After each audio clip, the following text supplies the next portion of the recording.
Hi, and welcome to episode 5 of the VoiceFirst Roundtable. My name is Bradley Metrock. I'm CEO of a company called Score Publishing based in Nashville, Tennessee. Our sponsors for this podcast are Fourthcast. Turn your podcast into an Alexa skill. Get started today at fourthcast.com. That's fourthcast.com. Our other sponsor is the Alexa Conference. The Alexa Conference is the annual gathering of Alexa developers and enthusiasts. Learn more and get registered at alexaconference.com. We're very pleased, very grateful to be joined today by Nandini Stalker. Nandini, say hello. Hello. Nandini is the head of conversation design advocacy and partnerships at Google. And I've been looking forward to this for a long time, I have to be honest. This is fantastic. Greatly appreciate you setting the time aside, Nandini, and Google helping to make this possible as well. Absolutely. I think what you're doing to really supercharge this industry to get good information out there is really key to this next wave of voice tech. And Bradley, I sort of want to start actually with something more personal with you because we had this exchange on Twitter, and I wanted to just clarify it for your listeners because we had this exchange on Twitter where you had sort of called for more women to be on your shows, and I just wanted to, clarify for everyone. First of all, that was after Bradley had already asked me, and the medium that you use to communicate can sometimes have certain pieces lost in translation, and the way you asked was, kind of a great act of, really putting your foot out there to extend that invitation. And I think the way I reacted was a little bit forceful and a little bit, it could, in 140 characters, can come off as a little flippant, where I immediately started adding, and I created a list. And I just hope that didn't come across as anything other than seizing a great moment to rally some information together for what I looked at as a great call to action on your part. So I'd like to just start with that gratitude. So thank you. Well, I appreciate that. I appreciate you saying that. And, it's important to have women on our podcasts. That's very obvious. I'm married to a very strong woman. We've been married since 2005. She's a very well-known woman here in Nashville. Women's studies minor, very, very feminist. And on the other hand, I'm more on the conservative end of things, but we make a great team. And, we were on vacation when I got an email from someone who I'm not going to say who it is, asking me what's up with no women on your podcasts. And it was someone who had actually taken the time to listen to, if not all of them, most of them.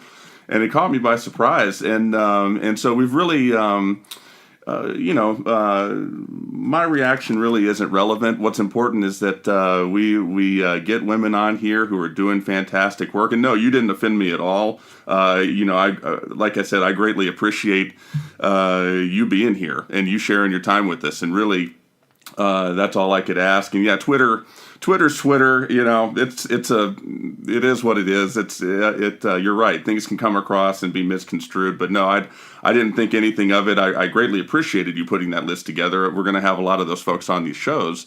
No, you're nothing but appreciated, and and I appreciate you sharing that. Great.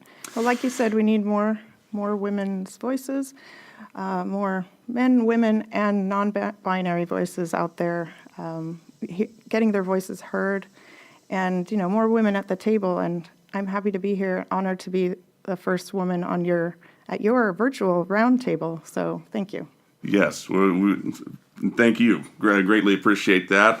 Let's start with how you got to where you are right now. You've got a fascinating position, doing very interesting work, and for the layperson who has no real idea about how someone might be able to get into that, or for someone who's in college or graduate school right now wondering how to get into this field, share with us a little bit, Nandini, about how you about your experience and how you got to where you are right now. Sure. It might sound dramatic, but I sort of feel like all paths led to this point. But it really is true. I was self-taught in many, many things. I homeschooled myself, and for part of my education, skipped a few grades. I was always interested, though, in language and communication. I was, but also science. So I've always been both technical and artistic, and loved language, loved talking. I could talk at a really early age. And I just sort of paid attention to those interests and followed them instead of going down traditional routes, I guess. And I studied computer science and communication arts and political science, and then some business and management and a few other things. But even in those jobs, I was always learning and like trying new certifications and taking classes. So I guess I'm a communicator. I like to talk to people. I like to listen and have conversations. And somehow all of those things, I learned how to talk in front of people. I learned how to talk to people. And that, I guess, yeah, it really feels like all paths sort of led to a point where I'm excited. I'm really passionate now about helping other people learn to find that voice in themselves to talk, whether it's between two humans, two businesses, or everything in between where some machines are involved. Early in your career, at least if I understood it correctly, you started as a technical writer. Do I have that right? Yeah, even before that, I was doing legal citations and layout editing. And then you made a jump over to the audio and voice side. What precipitated that?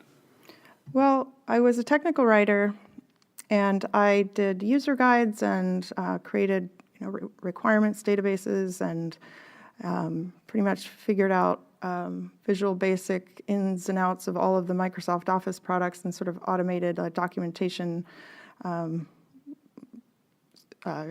group, all single person documentation engine with an internal website and everything. It was MCI WorldCom at the time. And they started getting into speech recognition. They were partnering with SpeechWorks and a couple other companies to start putting together these dialogue modules that would go into telephony applications, and there was speech recognition involved. And the lead at the time said, I don't know how we're going to sell this stuff and how we're going to communicate this to anyone. So could you write a document that's sort of like the definitive primer on how this all works?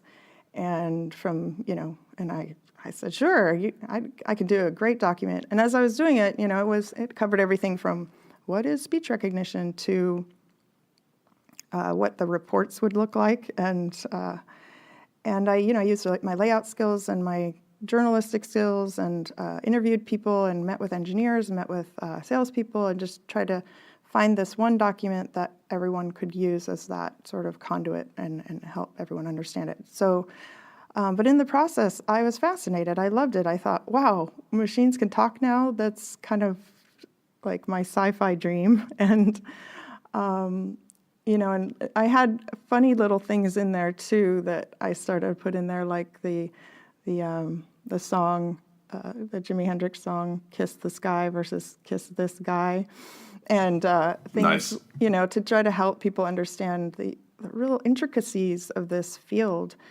And then I think I even ended one of the chapters with, "And we're that much closer to Star Trek," because I was that geeky. But No, so I fell in love with that because something clicked in my brain that, you know, I've always tried to find something that is equally technical and language-based, and here it is.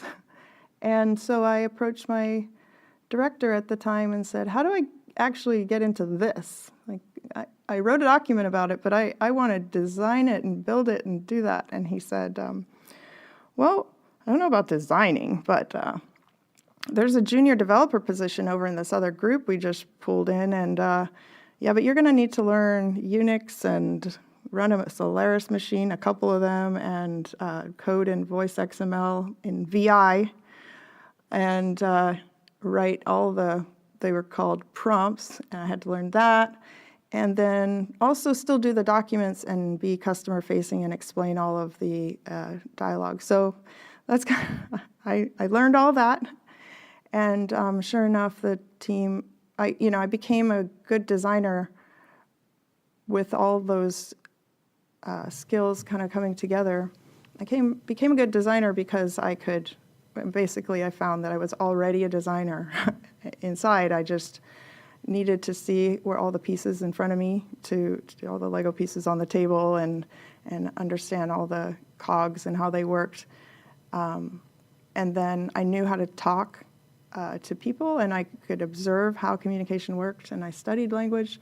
So yeah, it just all sort of clicked, and from there, the more interfacing I was with, or the more actual designs I did, because I started to do some pretty complex stuff, and the team was really excited because they could start to have something more challenging than like just the bits and bytes they were trying to do.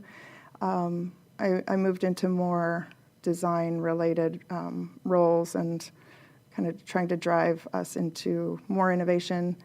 And I guess all of that was just a series of pivots in my career where I saw, oh, here's the next phase, this is what I want to do. I want to do more of this, or I want to do more of that, and paid attention to those, and along the way, if I needed to learn something, learned more. And yeah, and then, how I ended up at Google is, Google's an amazing place. I still remember at that job at MCI when I was sitting there, and a dear friend and colleague who was helping me with the website, Janet Kenning, she's an incredible poet, teacher, and technologist. She said, you have to see this site. Why are you looking through like all these other search sites? There's this new one. Look, it's called Google. I will never forget when that site, and she pulled up the site and it had the colors, and you type something and stuff came up right away.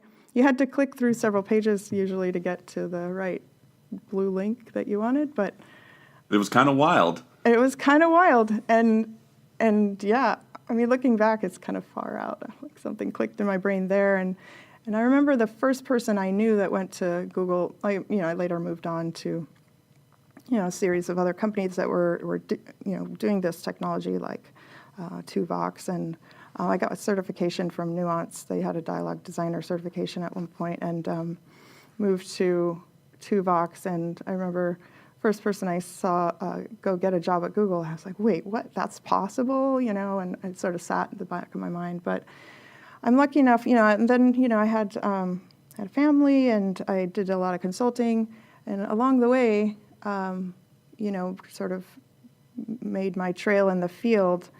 And at one point, Google came to me. I say that like it's the Google, but a great leader at Google who's been a great sponsor of me from the beginning.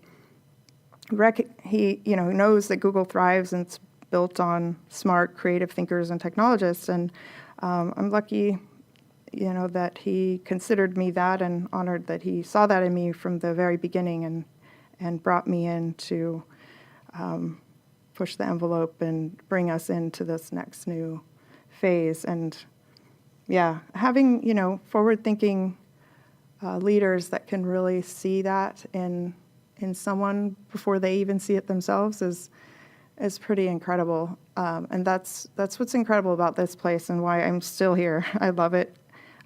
It's a tough job. I work really hard, but I think yeah, creative technologists all working together is in this kind of collaborative environment can be quite chaotic, but it's still as exciting as I thought it would be. So it's fantastic, and that's how I'm here. Those are the types of stories that we want to get to the heart of. Is how the key players, the people doing interesting things in the field today, how they got here, and I appreciate you sharing that. So let's touch on the topic of conversation design. So you live this every day, but there's tons of people coming into this sector. Voice is on the rise, as you well know. Assume that I landed here from Mars. I don't know anything about anything, and I see the words written conversation design, and I ask you, what is conversation design? How would you explain what that is? Oh, sure. Well, first I'd say, welcome to Earth. We we think this is a pretty great place, and one of the things we have going for us here is the ability to share our ideas with language and connection.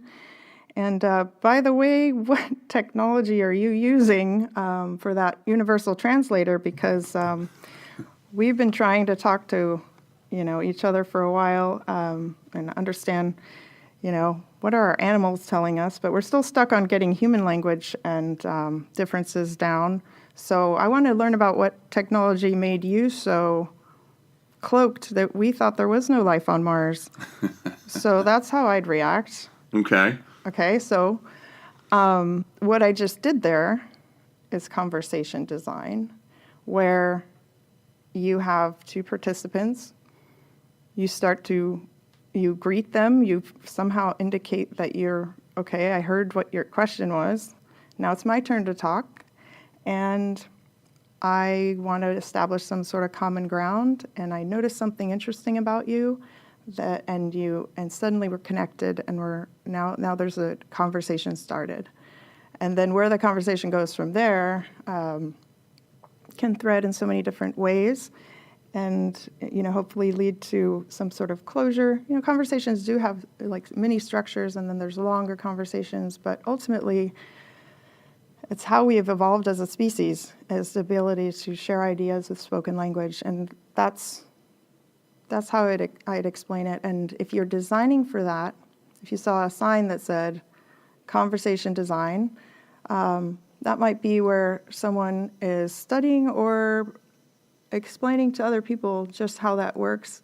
And all it means is paying attention to how we all communicate and use that to create better conversations for connecting between us.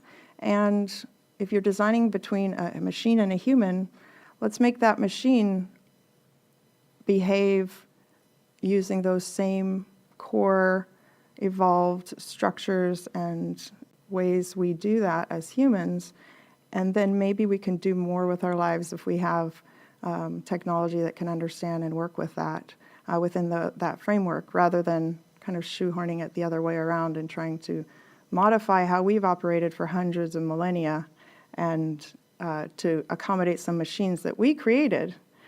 So why not, if we created them, why not make them work even better for us to do what we created them to do, which was to connect us and do more things with our lives. No, that's great. By the way, have you seen the movie Arrival? Yes. Okay. I was about to say, if you hadn't seen that, we'd have to stop this right now, and you need to go watch that. What a great film. It is. True story. Our team completely geeked out over that movie, and all the conversation designers, voice designers, especially anyone who studied linguistics, which is most of us, completely geeked out and did a movie night, and nice. we were able to reserve Larry's old office in one of our buildings. It has a gigantic screen, and we pulled the couches together, moved aside all the paper clips and everything else, and watched Arrival together as a team, and just geeked out over the fact that there was a linguist protagonist for once in a movie. And sure. But of course, I immediately thought I need to watch Contact in this setting. That's one of my favorite movies of all time. I've seen that. I don't remember. Was Jodie Foster in that? Yes. Who was in that? Yes. Okay. Jodie Foster, Matthew McConaughey. Okay. Yeah, Written I by, remember well, that. it's based on the novel by Carl Sagan. And in Carl Sagan's book, though, there are 5 or 6 people that traveled. But when it was made at the time, I guess it was 1997,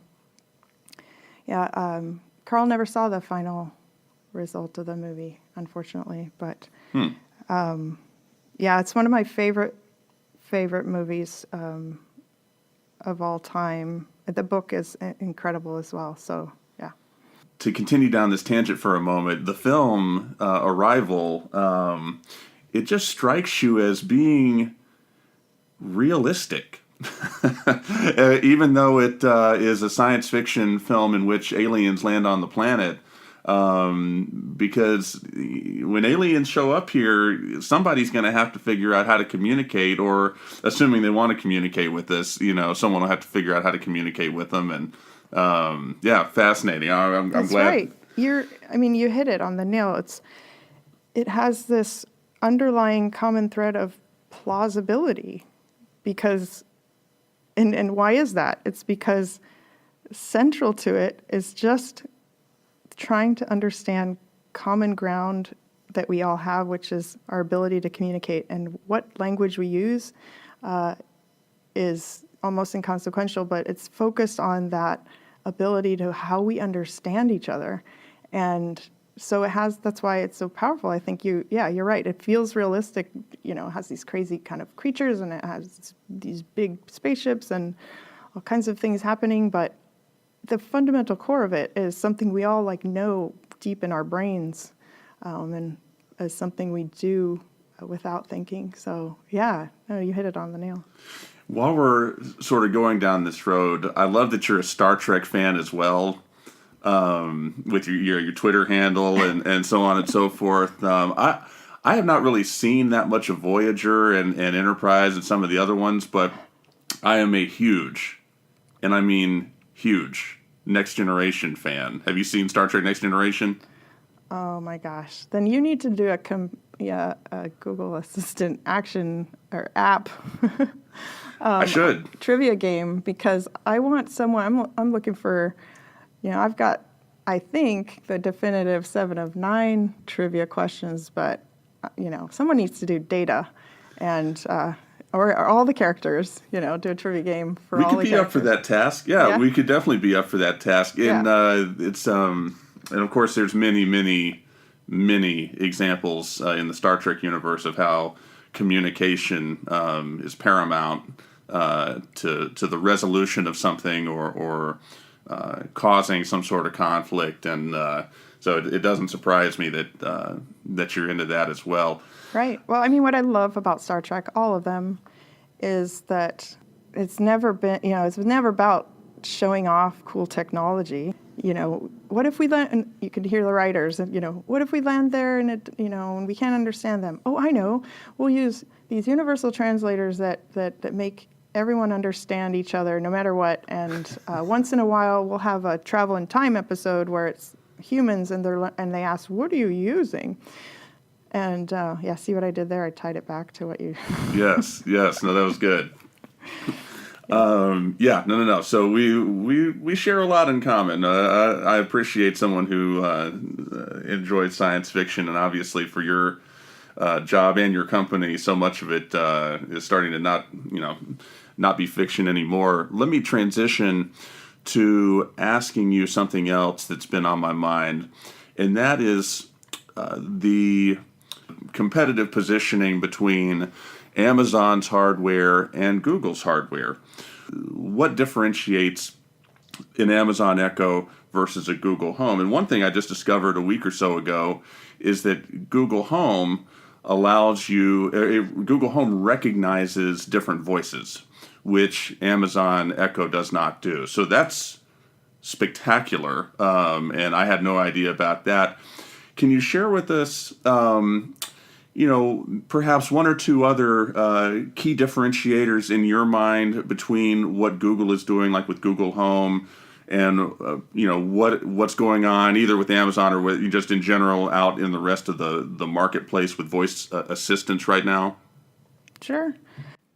We think that if you want to interact with Google, which I I reckon you do on a daily basis, that the Google Home, for example, is just one device where it brings Google into into a different modality, a different way to interact, where you can do more things hands-free. You can, it's all the power of Google in a device, all the things you want to do with it, and plus more. It introduces all the things that you would want to interact with. Now, the Google Assistant is, your Google and your Google across devices, and the Google Home is just one of those. So what makes sense in the home and what you might want to use that for is, there are certain use cases that make the most sense for that. Things where your hands are free, you want your hands free to do other things, or you want to do consume information while you're,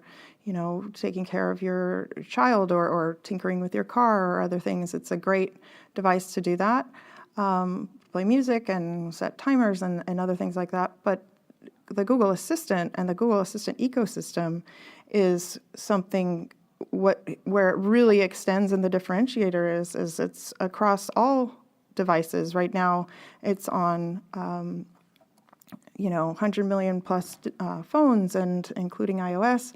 And so all the things that you would want to access for Google, making that available and ubiquitous is kind of our differentiator. Is it's kind of naturally falls into that's what we do.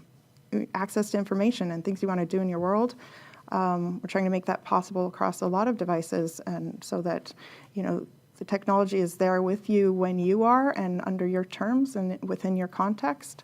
That's where it'll be useful, rather than within one device, or where you're sort of having to cater to a device. The idea is that eventually, technology can fade into the background, right? And you can do more things in your world. And by having the Google Assistant, which is your Google, across all these devices, it'll let you do that. And so then the differentiator for the Google Home, it's that it also, we think it's a beautiful device. It has great sound, and it's stylish, and depends on the room. But again, I'll say that it's your Google.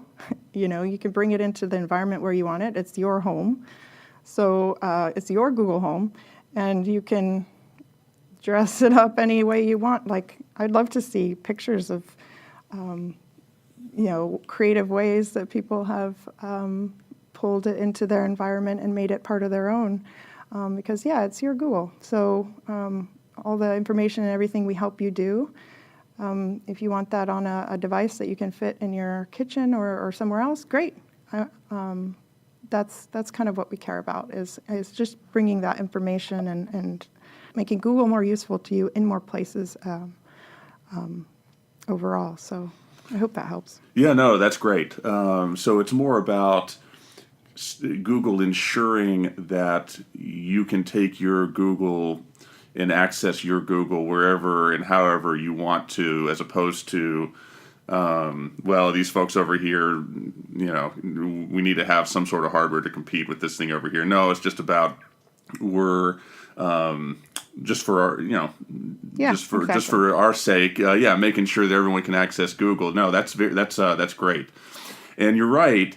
Google Home is stylish, as opposed to the the dark tower of death that is the Amazon Echo. That's not fair. I can say that. But no, that's. A joke, but it's they're great people working at Amazon. Like I just wrote recently, we can talk about that later, but I just wrote recently about old colleague of mine that was from there, and Philip Hunter and the other folks at Amazon. Some of the people on my team came from Amazon or for Apple, and especially as designers and creative technologists, we all just care about creating great things and for users, and so it's competitive, but in a great way. That's what competition is great for. Let's push the envelope for creating great experiences for users. That's what really matters here. Yeah, absolutely. And Amazon gets a lot of praise as they deserve for a lot of different things. It's okay, to poke a little fun at them. But yeah, no, that's that. Absolutely, yeah. I appreciate you sharing that. Let me ask you one more thing as well. It feels like this voice technology movement. I don't think it's inaccurate at all to call it a movement. It's built up over the last couple of decades. People have done a lot of great work, and now the time it feels like is here, and it feels like we're moving at warp speed, and it's because we are moving at warp speed, and there's literally news. There's so much news coming out that we had to create a news show for it. In 5 years' time, what are we going to be talking about? What, in your mind, what is life going to be like with these voice assistants? How are we going to be interacting with them? Are we going to continue on this incredibly exponential trajectory of progress, or are we going to plateau and have problems? Where do you see us going in the next few years, Nandini? Well, instead of saying, what will we be all talking about, I'm going to use language here to explain. Distinctly, I think it's a distinction. I hope, in 5 years that it won't be what we're all talking about, but what we'll be talking, who we'll be talking to, and that we'll be able to talk to each other about things that matter, and that the technology, we're not going to be buzzing about the cool new voice tech that came out so much as we can maintain eye contact with each other, and we can say, make connections if we're talking to each other about meeting up, or did you see that cool thing, or hey, my daughter really likes such and such. Oh, who's that?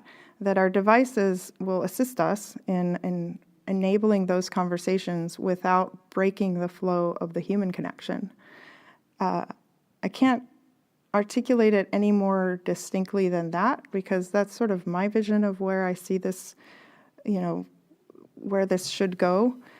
But in what I do in my work, I can't articulate at all what, where Google will be in exactly 5 years or even the next year, or in the next couple months. These things change so fast. But hopefully the buzz will be less about the specific technology, and it'll be more about what did we ever do without this? Because now I'm so much more connected to everyone around me, and I can really, we can really talk and get things done in our world, and like through conversation that is rich and insightful, and getting information, looking up information in the moment, or all those little micro moments that you have to stop, and technology or different steps that we've created to help us do those things, but sometimes just get in the way, will no longer be an issue.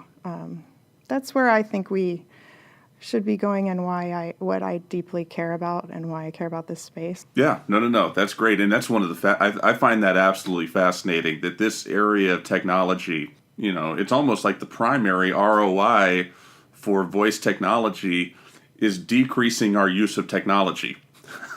Oh, yeah, absolutely. I mean, a wonderful colleague, Wally Brill, said something a few months ago to me that really resonated, that, technology is a commodity and execution is an art. So we need to do that. We need to recognize that and execute in a strategic way to really accomplish that vision that I sort of see for us. We need to do that. But what's interesting is that, I sort of said to you, I think before we started, that I consider a conversation a way of life. That's just, sure. When you looked out, millennia ago, or even a couple years ago, or even now, if you stop and you look around you, conversations, on the trade routes, or just between people, anyone's trying to sell something, it's enabled by a dialogue back and forth, right? So I would say that we need to change. In order to get there, part of what we need to do is recognize that, technology is a commodity, and information needs to remain freely flowing, quality of information is absolutely imperative that we preserve. And, but yeah, and so in this new era, conversation is currency.